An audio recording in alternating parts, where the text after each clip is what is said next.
You were a senior defense official at attaché in Iraq, similarly in Abu Dhabi.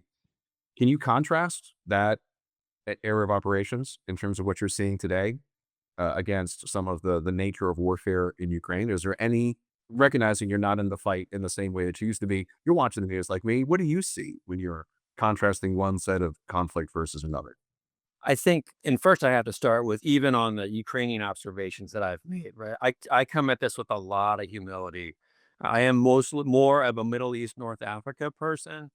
I I did 7 months in Ukraine at the embassy. And just there's so much I don't know, but these are some of my observations. But to your point about comparing and contrasting, and I would flag too, my first real exposure to this was the 3 years I spent in Israel at Tel Aviv from 2014 to 17. So before the October 7th conflict, which is horrific, they had a similar conflict out of Gaza.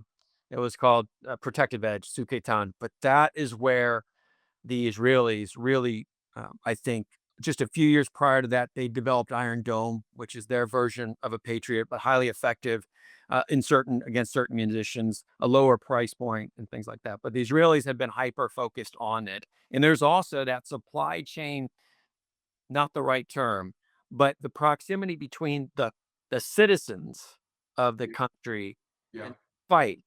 That is also, I think, key as you look at how does defense tech get adopted so quickly. So this is where you might have an Israeli reservist on the weekends is with his Merkavat, armor unit, and then he spends the rest of the week at Elbit or IAI. And he's like, you know what? This doesn't work on this piece of kit. We got to re-engineer the software. Let's fix it. Saw that in Ukraine as well.